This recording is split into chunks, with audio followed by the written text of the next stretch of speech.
Good morning students.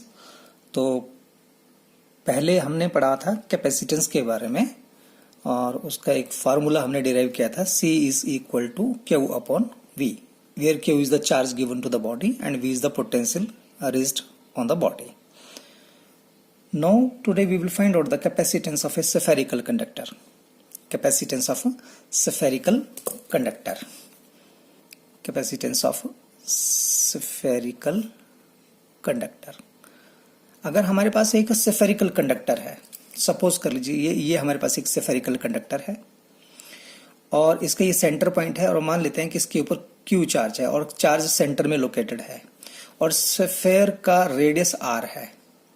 तो इसकी वजह से इस स्फेयर के पूरे सरफेस पे कहीं पे भी इस पॉइंट पे पोटेंशियल कितना होगा.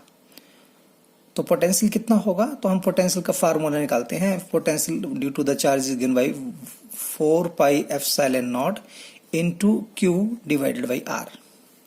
अब ये पोटेंशियल क्यों निकाला, क्योंकि कैपेसिटेंस का फार्मूला है Q upon V, charge upon potential.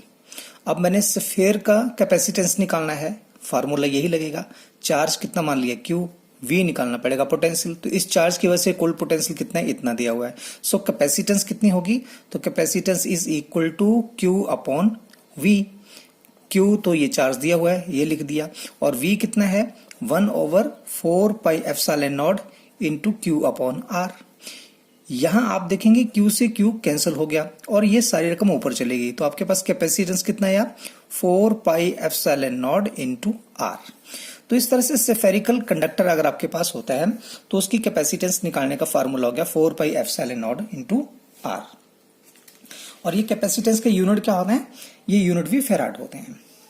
तो मान लीजिए अब एक क्वेश्चन करते हैं हम यहाँ पे कि assuming the earth to be spherical conductor of radius 6400 kilometre. मान लेते हैं कि हमारे पास एक अर्थ है और हमारी अर्थ का रेडियस जो है वो हमें पता है, अर्थ का रेडियस होता है 6400 किलोमीटर है और हमने इसकी कैपेसिटी निकालनी है. हमें ये दिया है कि अर्थ जो एक स्फेरिकल कंडक्टर मान लेते हैं, इसका रेडियस 6400 किलोमीटर है, इसकी कैपेसिटी निकालते हैं. तो कैपेसिटी निकालने का फार्मूला क्या है, तो यहाँ पे भर देंगे. कैपेसिटी का फार्मूला है 4 pi epsilon naught into R. तो 4 पाई एप्सिलॉन नॉट की वैल्यू क्या होगी, तो हमें पता है 1/4 पाई एप्सिलॉन नॉट की वैल्यू होती है 9 इंटू 10⁻⁹. तो इसका उल्टा कर दीजिए, 4 पाई एप्सिलॉन नॉट का उल्टा कर दीजिए तो ये आ जाएगा 1/4 पाई एप्सिलॉन को उल्टा कर दीजिए तो वैल्यू क्या आ जाएगी हमारे पास यहाँ पे, इसकी वैल्यू आएगी हमारे पास 1/9 इंटू 10⁻⁹. 4 पाई एप्सिलॉन नॉट की वैल्यू ये भर दी. और R क्या है, रेडियस. रेडियस कितना दिया है 6400 किलोमीटर. तो इसको हम ऐसे लिख सकते हैं 6.4 इंटू 10⁻⁶ मीटर. तो ये लिख दिया 10⁻⁶ मीटर. देखिए किलोमीटर को मीटर में चेंज कर लीजिए, 3 जीरो है, 3 और 2 5 जीरो होगी तो ये 10⁻5 आएगा. यहाँ पे डेसिमल लगाए तो यहाँ पे 10⁻6 आ जाएगा. तो मीटर में चेंज कर लीजिए ऐसा यूनिट का लिए. कैपेसिटेंस आपके पास फार्मूला ये आ गया. अब इसको आप जब डिवाइड करोगे तो आपके पास कैपेसिटेंस आ जाएगी. तो आपको बताइए कैपेसिटेंस कितनी आएगी, इसको आप डिवाइड कर लीजिए तो ये आपके पास आएगा 7.11 इंटू 10⁻⁴. और कैपेसिटी निकाल रहे हैं तो ये साथ में आप लिखेंगे, इसको मैंने लिख दिया फेराड. ये आंसर कैपेसिटेंस का फार्मूला. बाद में इसको आप चेंज करना चाहें, ये डेसिमल हटाना चाहें यहाँ से तो हटा सकते हैं. तो आप ऐसे लिख सकते हैं 711 और ये इसके नीचे आया 100 और 10⁻⁴ फेराड. तो इसको आप ऐसे लिख सकते हैं फिर C इज इक्वल टू 711 और ये 10⁻² होगा, ऊपर चला जाएगा 10⁻², -2 और -6 हो जाएगा 10⁻⁶ फेराड. तो -6 को बोलते हैं माइक्रो. तो हम इसको ऐसे लिख सकते हैं 711 micro farad. So this is the answer. अब हमारा टॉपिक है the principle of capacitor. Capacitor क्या होता है, a capacitor is the device used for storing a large quantity of electric charge. एक ऐसा डिवाइस जो बहुत ज्यादा चार्ज को स्टोर करने के काम में आता है उसको बोलते हैं कैपेसिटर. तो बेसिकली कैपेसिटर जो है अलग अलग शेप के होते हैं, उसी तरह से इनके नाम होते हैं. अगर दो पैरेलल प्लेट होंगे तो उसको बोलेंगे पैरेलल प्लेट कैपेसिटर, अगर दो स्फीयर होंगे तो हम बोलेंगे स्फेरिकल कैपेसिटर, अगर सिलेंड्रिकल होगा तो आप बोलेंगे सिलेंड्रिकल कैपेसिटर। और इस कैपेसिटर का जो सिंबल होता है, इसका जो हम सिंबल की बात करें तो इसका सिंबल होता है इस तरह से। हम इसको इलेक्ट्रॉनिक जब भी सर्किट डायग्राम ड्रॉ करते हैं तो कैपेसिटर की लाइन इस तरह से ड्रॉ करते हैं, तो इसको बोलते हैं पैरेलल प्लेट कैपेसिटर, दो प्लेट्स हैं। और अगर इस प्लेट्स के बीच में इस तरह से अगर बीच में एरो लगा दिया जाए तो इसका मतलब है ये वेरिएबल कैपेसिटर है, यानी कि ऐसा कैपेसिटर है जिसकी कैपेसिटी को आप चेंज कर सकते हैं। तो सबसे पहले अब कैपेसिटर जो है इसका प्रिंसिपल क्या है, क्योंकि जो भी कोई चीज़ बनती है तो उसका कोई सिद्धांत होता है। तो देखिए, इसको अंडरस्टैंड करने के लिए कंसीडर कर लेते हैं हमारे पास दो इंसुलेटेड मेटल प्लेट्स हैं। तो एक मेटल प्लेट मैंने ये ले ली, इसको मैंने बोल दिया ए, और इस पे मैंने चार्ज देना शुरू कर दिया। तो इस पे मैंने पॉजिटिव चार्ज देने शुरू कर दिया। तो एग्जांपल लेते हैं, जैसे आप के पास एक गिलास है और उसमें आप पानी भरते चलेंगे तो एक टाइम आएगा जब गिलास पूरा भर जाएगा। उसके बाद अगर उसमें थोड़ा सा पानी डालोगे तो पड़ जाएगा, लेकिन उसके बाद और डालना चाहोगे तो एक टाइम ऐसा आएगा कि अब उसमें एक बूंद भी नेक्स्ट एक्स्ट्रा आप पानी की नहीं डाल सकते, क्योंकि जैसे पानी उसमें डालोगे तो गिलास से बाहर निकल जाएगा, यानी उस गिलास का जो पोटेंशियल थी, कैपेसिटी थी, वो कंप्लीट हो चुकी है। उसी तरह से अगर आपके पास ये एक कंडक्टर है और इस कंडक्टर पे आपने पॉजिटिव चार्ज इसको देने शुरू किया तो ये चार्ज को स्टोर करने शुरू कर देगा। ये चार्ज दिया और चार्ज दे दिया, ये स्टोर करने शुरू कर गया। तो एक टाइम आएगा कि अब इसकी जो कैपेसिटी थी चार्ज को स्टोर करने की वो खत्म हो जाएगी, अब उससे ज्यादा स्टोर नहीं कर पाएगा। अब और ज्यादा अगर इसको चार्ज देते हैं तो वो चार्ज लीक हो जाएगा और सराउंडिंग में चला जाएगा, तो इसकी कैपेसिटी पूरी होगी। अब ये ज्यादा चार्ज स्टोर नहीं कर सकता। लेकिन हमने क्या नोट किया कि जब इसको हम चार्ज दे रहे थे और उसकी कैपेसिटी खत्म हो गया, अब ये चार्ज स्टोर नहीं कर रहा है, उसी टाइम पे अगर मैं एक और कंडक्टर यहां पे मैंने रखा इसी की तरह सेम, उसके ऊपर कोई चार्ज नहीं है, तो जैसे मैंने इसको यहां पे रखा तो मैंने क्या देखा कि अब इसकी कैपेसिटी फिर से बढ़ गई। पहले ये चार्ज स्टोर नहीं कर रहा था, जितना इसको चाहिए था उतना ले लिया था, लेकिन जैसे इसके नजदीक एक और कंडक्टर साथ में रखा तो इसकी कैपेसिटी बढ़ गई, तो इसने और चार्ज लेने शुरू कर दिया,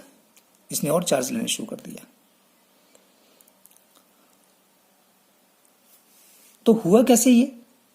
तो क्योंकि जैसे ही हम इस कंडक्टर को, बी वाली रोड को ए के नजदीक रखते हैं, तो क्योंकि ए में क्या था, पॉजिटिव चार्ज था, पॉजिटिव चार्ज क्या करेगा, यहां की इस रोड के अंदर जो एटम्स हैं उनके जो इलेक्ट्रॉन्स हैं उनको नेगेटिव चार्ज को अपनी तरफ अट्रैक्ट करेगा, तो इस तरफ ऑटोमेटिकली क्या हो जाएगा, नेगेटिव चार्ज इंड्यूस हो जाएगा इस पॉजिटिव चार्ज की वजह से। तो जैसे यहाँ पे नेगेटिव चार्ज आएगा, ये नेगेटिव चार्ज क्या करेगा, इसके पॉजिटिव पोटेंशियल को थोड़ा सा कम कर देगा, इसका जो प्रभाव है उसको कम कर देगा। जैसे पॉजिटिव पोटेंशियल कम हो जाएगा दिस नेगेटिव चार्ज की वजह से, तो इसकी कैपेसिटी बढ़ जाएगी। और होता क्या है कि जैसे बी रोड को यहां रखते हैं तो इस बी रोड में सारा का सारा नेगेटिव चार्ज लेफ्ट साइड आ जाता है, तो राइट साइड क्या बच जाता है, पॉजिटिव चार्ज बच जाता है। ये जो रोड है बी, इस पे लेफ्ट साइड में क्या आया, नेगेटिव चार्ज आया, क्यों, ड्यू टू इस पॉजिटिव चार्ज की वजह से। तो दूसरी तरफ क्या बच जाता है, राइट साइड पे पॉजिटिव चार्ज आ जाता है। अब ये नेगेटिव चार्ज जो है इसके पोटेंशियल को कम करता है और ये पॉजिटिव चार्ज पॉजिटिव के साथ मिलकर इसके पोटेंशियल को बढ़ाता है। लेकिन क्योंकि नेगेटिव चार्ज लेफ्ट साइड इसके नजदीक है और पॉजिटिव चार्ज जो है वो इस रोड से दूर है, इसलिए ये ज्यादा इफेक्ट पैदा नहीं करता, बल्कि ये नेगेटिव चार्ज के पोटेंशियल को कम करने की कोशिश करता है। जैसे पोटेंशियल कम होता है, इसमें और ज्यादा चार्ज हम सप्लाई करने शुरू कर देते हैं, ये और ज्यादा चार्ज स्टोर करने शुरू कर देता है। उसके बाद हमने नोट किया कि अगर इस रोड को, ये जो बी वाली रोड है, इस रोड को मैं यहां से एक तार लगा के जमीन के साथ जोड़ देता हूं, यानी कि इसको अर्थ कर देता हूं, तार लगाई जोड़ दिया, तो मैंने क्या नोट किया कि ये पॉजिटिव चार्ज जो था ये सारा का सारा डिसअपियर हो गया। ये सारा पॉजिटिव चार्ज कहां चला गया, अर्थ में चला गया। तो जैसे ये पॉजिटिव चार्ज सारा अर्थ में चला गया, अब यहां पे पॉजिटिव चार्ज रहा नहीं, अब हमारे पास यहाँ पे पॉजिटिव चार्ज है ही नहीं, अब यहाँ पे क्या बचा, सिर्फ नेगेटिव चार्ज। तो पहले क्या हो रहा था कि इस बी प्लेट से जो नेगेटिव चार्ज था वो तो इसका पोटेंशियल कम कर रहा था, लेकिन साथ में पॉजिटिव चार्ज इसके पोटेंशियल को बढ़ा रहा था। लेकिन जब मैंने अर्थ किया तो पॉजिटिव जो बढ़ा रहा था वो कहां चला गया, अर्थ में चला गया, और यहाँ पे क्या रहा, नेगेटिव चार्ज। अब सिर्फ नेगेटिव चार्ज है तो इसके पोटेंशियल को कोई बढ़ा नहीं रहा है, अब इसके पोटेंशियल को सिर्फ घटा रहा है। ये बी प्लेट इसके पोटेंशियल को घटा रही है, तो जैसे इसका पोटेंशियल घटेगा इसने और चार्ज लेना शुरू कर दिया। तो हमने क्या नोट किया कि इस ए प्लेट की कैपेसिटी इंक्रीज कर रहे हैं टू स्टोर द चार्ज, जब इसके नजदीक कोई दूसरी इंसुलेटेड मेटल प्लेट हम साथ में लेके आते हैं तो इसकी कैपेसिटी बढ़ जाती है। तो ये है इसका प्रिंसिपल ऑफ कैपेसिटर। तो इसलिए हम ये जो दो प्लेट्स लगाते हैं इन्हीं को हम बोलते हैं पैरेलल प्लेट कैपेसिटर। इसी का ही हमने ये सिंबल बनाया हुआ है। तो आपसे पूछा जाए कि कैपेसिटर बेसिकली है क्या, तो it is an arrangement of two metallic conductor. ये दो मेटालिक कंडक्टर की एक अरेंजमेंट है, so that when one conductor is connected to the earth, जब उनमें से एक कंडक्टर को अर्थ कर दिया जाए, जमीन से जोड़ दिया जाए, the other conductor has the ability to store a large amount of charge on it, तो दूसरे कंडक्टर के ऊपर ये योग्यता या एबिलिटी आ जाती है कि ज्यादा से ज्यादा चार्ज को वो स्टोर कर सके। It is called capacitor. इन दोनों प्लेट्स के बीच का जो मीडियम होता है वो नॉन कंडक्टिंग होता है, उस मीडियम को हम डाइलेक्ट्रिक बोलते हैं। बीच में कोई कंडक्टिंग मटेरियल नहीं होता है, इस मीडियम के बीच में जो मीडियम होगा उसको हम कहेंगे डाइलेक्ट्रिक। नेक्स्ट टॉपिक है हमारा पैरेलल प्लेट कैपेसिटर। सपोज कर लेते हैं हमारे पास ये दो प्लेट्स हैं, एक प्लेट ए और एक प्लेट बी। प्लेट ए पे हमने पॉजिटिव चार्ज दिया और उसकी वजह से प्लेट बी पे यहाँ पे नेगेटिव चार्ज इंड्यूस हो गया। प्लेट बी को हमने अर्थ कर दिया, तो हुआ क्या कि लेफ्ट साइड में, प्लेट बी के लेफ्ट साइड में जो नेगेटिव चार्ज इंड्यूस हुआ है और प्लेट बी के राइट साइड में पॉजिटिव चार्ज इंड्यूस हुआ था। जब अर्थ किया तो पॉजिटिव चार्ज कहाँ चला गया, जमीन में चला गया, और दोनों प्लेट के बीच का डिस्टेंस है डी। तो ये बन गया हमारे पास कैपेसिटर। अब इस कैपेसिटर को, इसकी कैपेसिटी निकालनी है हमने, तो कैपेसिटी निकालने का फार्मूला हमें पता है, C is equal to Q upon V, यानी चार्ज अपॉन पोटेंशियल। तो चार्ज तो सेम पता ही है, क्यू चार्ज से लिख देंगे। अब डिपेंड करता है कि वी निकालिए, वोल्टेज निकालिए। तो वोल्टेज निकालने के हमारे पास कितने फार्मूले होंगे, कैसे निकालेंगे, तो यहाँ पे हम दो तरह के फार्मूले इस्तेमाल करेंगे। पहले उनको लिख लेते हैं। एक फार्मूला आपको पता है इलेक्ट्रिक फील्ड का, E is equal to d v upon d r, इसको बोलते थे electric field as a potential gradient. एक ये फार्मूला पढ़ा आपने। एक फार्मूला पढ़ा है आपने, E is equal to sigma upon epsilon naught. तो ये जो ऊपर वाला फार्मूला है, यहां से आप वोल्टेज निकाल सकते हो, E is equal to d v upon d r से वोल्टेज निकाल सकते हो। ठीक है, तो आप क्या करेंगे, सबसे पहले मान लेते हैं कि जब इस पे पॉजिटिव चार्ज हमने सप्लाई किया प्लेट ए पे, तो इसकी वजह से यहाँ पे नेगेटिव चार्ज इंड्यूस हुआ और यहाँ पे राइट साइड में पॉजिटिव चार्ज इंड्यूस हुआ। अर्थ करने पे पॉजिटिव चार्ज सारा का सारा कहाँ चला गया, अर्थ पे चला गया, और ये नेगेटिव चार्ज रह गया लेफ्ट साइड में और यहाँ पे पॉजिटिव चार्ज रह गया। तो आपको पता है पॉजिटिव से नेगेटिव के बीच में एक इलेक्ट्रिक फील्ड सेटअप हो जाएगी। पॉजिटिव से रेज निकलेंगे, नेगेटिव की तरफ जाएगी, इलेक्ट्रिक फील्ड सेटअप हो जाएगी। वो इलेक्ट्रिक फील्ड कितनी होगी, we have a formula, E is equal to d v upon d r. मान लेते हैं इस पॉजिटिव और नेगेटिव चार्ज की वजह से इन दोनों प्लेट्स के ऊपर पोटेंशियल पैदा हुआ V। तो इलेक्ट्रिक फील्ड E जो है किसके बराबर आएगी, तो यही लिख रहा हूं मैं, electric field E is equal to V, voltage होगी यहाँ पे, पहले dV फार्मूला है, यहाँ पे वोल्टेज V भर दी, और dr था डिस्टेंस, दोनों प्लेट का डिस्टेंस यहाँ पे d है, तो dr की जगह लिखेंगे d। तो यहां से आपके पास फॉर्मूला बना E is equal to V upon D। तो मैं इसको ऐसे लिख सकता हूं, V is equal to E into d, ये D इधर चला गया, तो V is equal to E into d. अब आपको पता है कि V is equal to E is the electric field. तो अगर इलेक्ट्रिक फील्ड का दूसरा फार्मूला आपको पता है सिग्मा अपॉन एप्सिलॉन नॉट, तो मैंने यहां E की जगह लिख दिया sigma upon epsilon not into D. आपने कैपेसिटी निकालनी है, इस फार्मूले में चार्ज बटा पोटेंशियल भरना है, तो पोटेंशियल निकालने के लिए काम कर रहे हैं। तो ये पोटेंशियल आ गया sigma upon epsilon not D. अब सिग्मा क्या होता है, सिग्मा होता है चार्ज डेंसिटी। चार्ज डेंसिटी का मतलब है चार्ज बटा एरिया। तो मान लीजिए यहाँ पे चार्ज क्यू है और इसका एरिया, प्लेट का एरिया ए है, तो आप सिग्मा की जगह क्या लिखेंगे, सिग्मा की जगह लिखेंगे चार्ज डिवाइडेड बाई एरिया। तो मैंने लिखा ये charge divided by area sigma की जगह, और नीचे एप्सिलॉन नॉट पहले से लिखा था, ये डी पहले से लिखा था, ऐसे रहने दिया, सिग्मा की जगह चार्ज अपॉन एरिया। अब मेरे पास V की वैल्यू आ गई, मैंने V की वैल्यू ली और यहाँ पे भर दी, तो मेरे पास कैपेसिटी क्या आ जाएगी, कैपेसिटी आएगी C is equal to Q upon V, और V की जगह क्या लिखा मैंने, Q D divided by A epsilon not. यहां से ये क्या रकम उल्टी हो जाएगी, ऊपर चली जाएगी, तो आपके पास है Q into A epsilon naught divided by Q into D. Q से क्यू कैंसिल हो जाएगा, C is equal to epsilon naught को मैंने पहले लिख दिया, फिर लिख दिया A को और फिर लिखा ये D को। सो this is the capacity of the parallel plate capacitor. ये है आंसर पैरेलल प्लेट कैपेसिटर की कैपेसिटी का।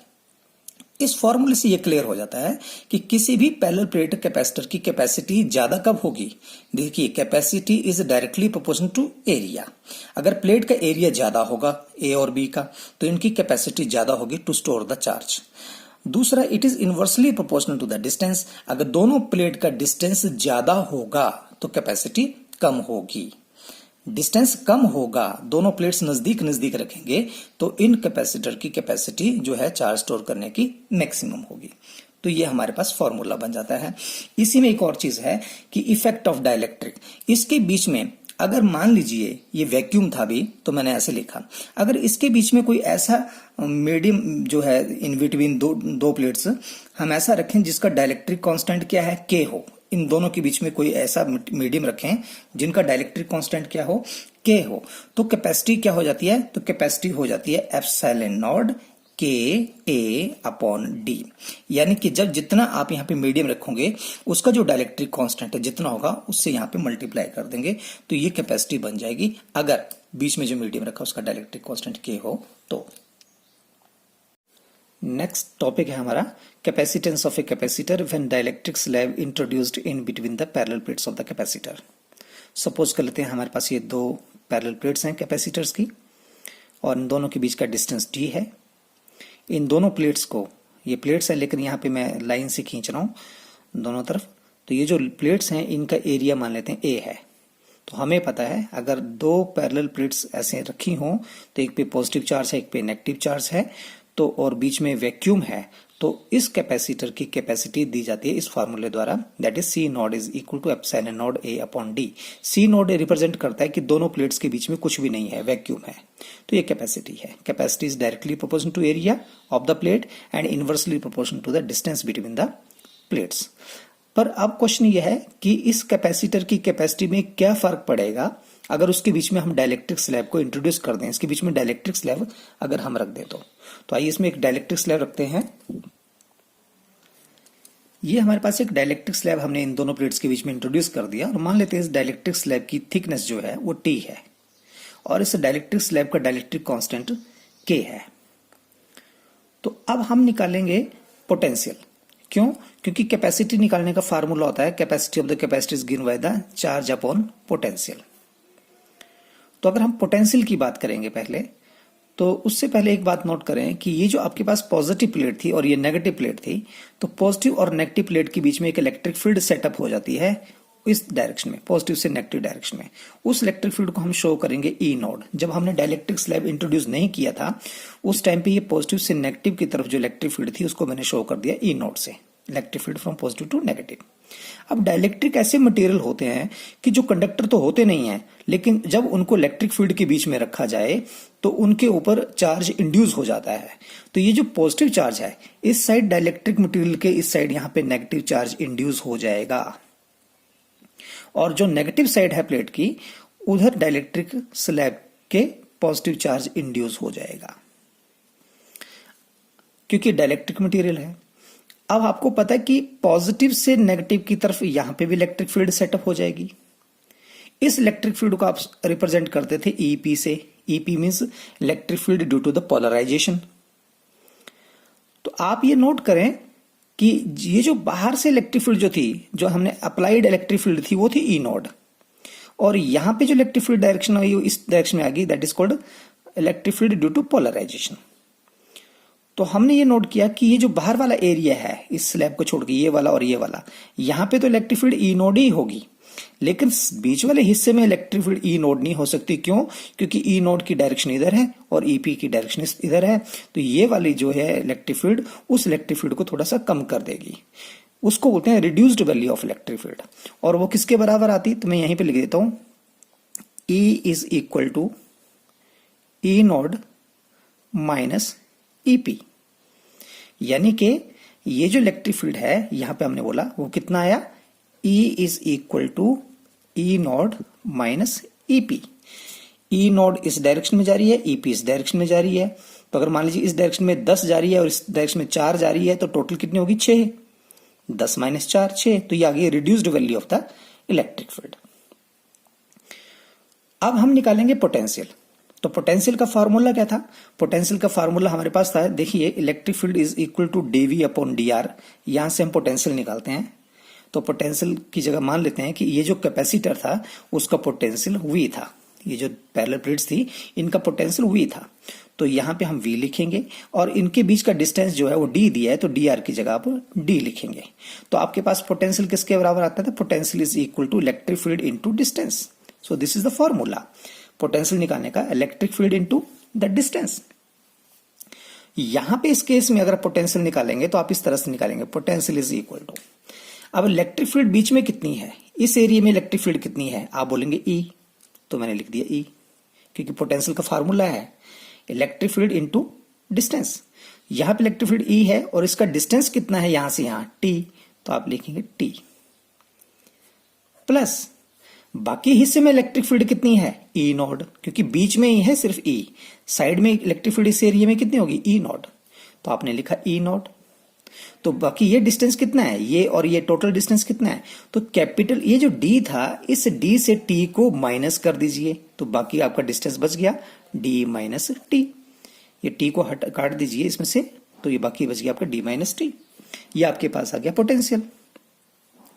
अब आपको पता है कि जैसे E नोड है तो यहां पे हम E नोड लिखेंगे, तो हमें एक चीज पता है कि डाइलेक्ट्रिक कांस्टेंट क्या होता है। डाइलेक्ट्रिक कांस्टेंट होता है it is the ratio of the applied electric field to the reduced value of electric field, ये भी हमने पढ़ा है। तो यहां से आप क्या करेंगे, E को इस साइड ले आए तो आपके पास आ गया E is equal to E naught upon K। ये वैल्यू जो है E की आप ये इस इक्वेशन में भर दीजिए, इस इक्वेशन में, तो आपके पास क्या आ जाएगा, आपके पास आएगा V is equal to E की जगह लिखेंगे E naught upon K into T plus E naught D minus T। दोनों तरफ E नॉट है, इसको कॉमन निकाल लेते हैं, तो आपके पास क्या आएगा, यहां लिख देते हैं, तो आपके पास आएगा potential V is equal to E not common निकाल दिया, तो अंदर हमारे पास क्या बचेगा, अंदर बचेगा T upon K plus D minus T। अब हमें पता है इलेक्ट्रिक फील्ड जो है उसका फार्मूला होता है सिग्मा अपॉन एप्सिलॉन नॉट, तो यहां पे हम V की जगह ले सकते हैं सिग्मा अपॉन एप्सिलॉन नॉट, और ये T upon K plus D minus T। Sigma क्या होता है, सिग्मा होता है चार्ज अपॉन एरिया, तो चार्ज अपॉन एरिया, ये एरिया लिख दिया, तो ये आ गया T upon K plus D minus T। ये आ गया हमारे पास पोटेंशियल किसका, कैपेसिटर का, जब इसके बीच में इंट्रोड्यूस करते हैं हम dielectric slab of dielectric constant K। अब कैपेसिटी निकाले हम तो कितनी आएगी, कैपेसिटी का फार्मूला ये है, तो आप लिखेंगे capacity C is equal to Q upon V, तो मैंने Q ये लिख दिया और V की जगह ये वैल्यू भर दी V की, तो V की जगह वैल्यू आएगी Q एप्सिलॉन नॉट A, और ये हमारे पास आ गया T upon K plus D minus T। Q से Q कैंसिल हो गया, सो कैपेसिटी कितनी आ गई, कैपेसिटी आ गई हमारे पास epsilon not A divided by bracket में नीचे T upon K plus D minus T। ये आ गई हमारे पास कैपेसिटी।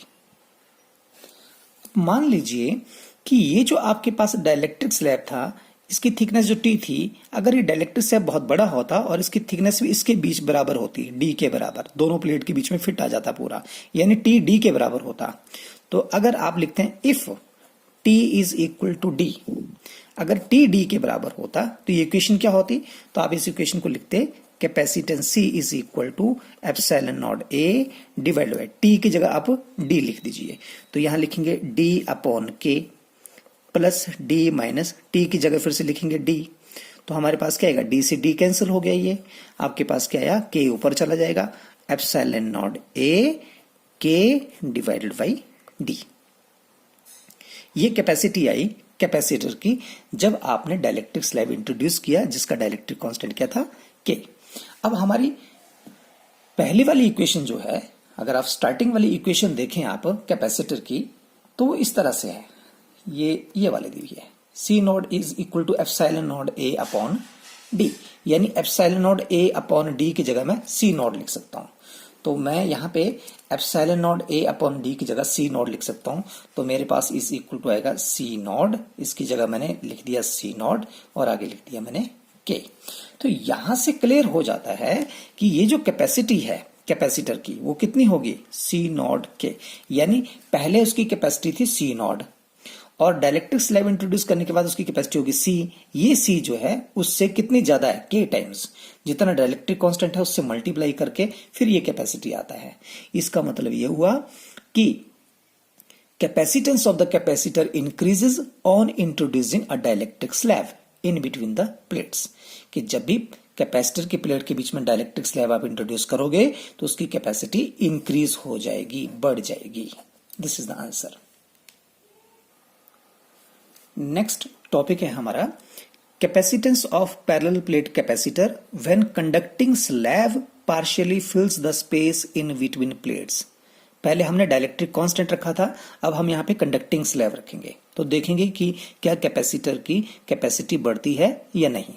तो मान लेते हैं कि हमारे पास एक पैरेलल प्लेट कैपेसिटर है जिसकी दो प्लेट्स ए और बी ये हैं। प्लेट ए पे पॉजिटिव चार्ज है, प्लेट बी पे नेगेटिव चार्ज है और इन दोनों प्लेट के बीच का डिस्टेंस स्मॉल डी है।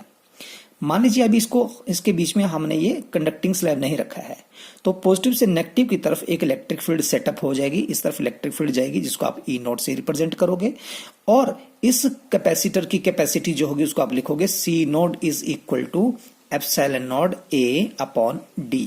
ये हमने फॉर्मूला पहले निकाला है पैरेलल प्लेट कैपेसिटर की कैपेसिटी का। अब हमने ये कैपेसिटी निकाल ली, अब हमने इसमें कंडक्टिंग स्लैब रख के फिर हमने क्या निकालना है, कैपेसिटी। और कैपेसिटी निकालने का फार्मूला क्या होता है, C is equal to Q upon V. This is the formula. अब इस फार्मूले का इस्तेमाल करते हुए हम इसकी कैपेसिटी निकालेंगे। जब डाइलेक्ट्रिक स्लैब कंडक्टिंग स्लैब नहीं रखा था तो कैपेसिटी ये थी, अब कंडक्टिंग स्लैब रखते हैं फिर कैपेसिटी निकालते हैं। तो यह हम क्या निकालना चाहते हैं, यहाँ पे सिर्फ पोटेंशियल।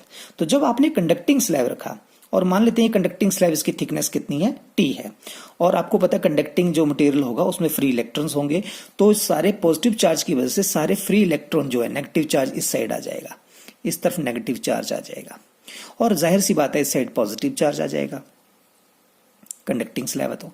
और कंडक्टिंग स्लैब के बीच में उसके इंटीरियर में हमेशा इलेक्ट्रिक फील्ड जीरो होती है, ये भी हमने पढ़ा हुआ है।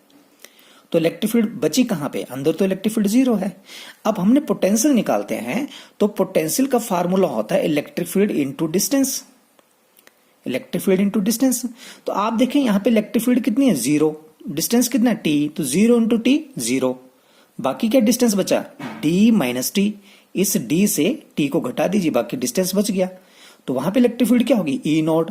तो इलेक्ट्रिक फील्ड और डिस्टेंस कितना, डी माइनस टी, क्योंकि यहां सेंटर में तो इलेक्ट्रिक फील्ड जीरो है तो वहां पे पोटेंशियल जीरो होगा, तो साइड में जो जगह बची उसमें पोटेंशियल होगा ई नोट डी माइनस टी। फिर यहां से आपको पता है कि वी ई नोट जो है इलेक्ट्रिक फील्ड जो है उसको आप कैसे लिखते हो, उसको आप लिखते हो सिग्मा अपॉन एप्सिलॉन नॉट। और आपको पता है सिग्मा क्या होता है, सिग्मा चार्ज डेंसिटी होती है, उसको लिखते हैं charge upon area. Area plates का ए है तो आप लिखेंगे चार्ज अपॉन एरिया, तो मैंने एरिया ए लिख दिया ये, तो आपके पास आ गया ये इस तरह का पोटेंशियल। अब पोटेंशियल आपके पास ये आ गया और चार्ज आपके पास मान लीजिए क्यू है इस प्लेट्स के ऊपर, तो कैपेसिटी कैसे निकलेगी, तो आप कैपेसिटी निकालेंगे। तो capacity is equal to formula Q upon V, V की जगह ये भर दीजिए, Q upon epsilon naught A into D minus T. Q से क्यू कैंसिल हो गया, सो कैपेसिटी आ गई आपके पास epsilon naught A divided by D minus T. अब जैसे हमारे इस इक्वेशन में है epsilon naught A upon D, मैं यहां पे भी वैसे ही चाहता हूं epsilon naught A upon D, पर साथ में माइनस टी लिखा है, तो मैं डी को बाहर निकाल लूंगा। जैसे डी को बाहर निकालूंगा तो इक्वेशन क्या बन जाएगी, एप्सिलॉन नॉट ए, और डी को बाहर निकाल दिया तो अंदर डी की जगह लिखेंगे 1, और यहां पे डी नहीं है तो यहां पे डिवाइड करेंगे टी अपॉन डी। अब हमारे पास आ गया C epsilon naught A upon D किसके बराबर होता है, सी नॉट के बराबर, epsilon naught A upon D C naught के बराबर। तो इसको हटा दिया और यहां पे हमने लिख दिया सी नॉट, नीचे क्या लिखा 1 minus T T upon D. So this is the capacity of the capacitor when when conducting slab is introduced in between the capacitor. अब इसमें एक और बात आती है कि if conducting slab wholly fills the space between the two plates, अगर conducting slab इतना बड़ा हो कि उसकी थिकनेस T जो है वो D के बराबर हो, तो आप लिखेंगे if T is equal to D. तो यहां T इक्वल टू डी होगा तो क्या होगा, capacity is equal to C naught 1 minus T की जगह D लिखोगे डी अपॉन डी, डी से डी कैंसिल हो जाएगा, बचेगा 1, तो आपके पास आएगा C naught 1 minus 1 which is equal to C naught 1 minus 1 होता है 0, तो यह क्या आ गया, C is equal to something upon 0 is called infinity. तो कैपेसिटी कितनी हो जाएगी, इन्फिनिटी हो जाएगी, क्योंकि आपको पता है कि अगर इसका मतलब अगर कंडक्टिंग स्लैब इतना बड़ा हो कि इन दोनों पैरेलल प्लेट के कैपेसिटर को बीच में भर दे तो इसकी कैपेसिटी इन्फिनिटी हो जाएगी, यानी आप जितना भी चार्ज दोगे ये लेता रहेगा. एक्चुअली होता क्या है कि इसकी कैपेसिटी नहीं बढ़ती, जब कंडक्टिंग स्लैब इतना बड़ा हो जाएगा तो जो यहां से चार्ज दोगे वो यहां से कंडक्ट होता हुआ जमीन में चला जाएगा, क्योंकि इस प्लेट को हमने अर्थ किया होता है. तो हमें ऐसा लगता है जैसे इसकी कैपेसिटी बढ़ेगी, एक्चुअली क्या होता है वो कंडक्टिंग स्लैब पूरे चार्ज को लेता है और अर्थ में भेजता रहता है और हम चार्ज सप्लाई करते रहते हैं. तो हम इसकी बोलते हैं कि इसकी कैपेसिटी जो हो जाएगी कैसे हो जाएगी, वो इनफाइनाइट हो जाएगी.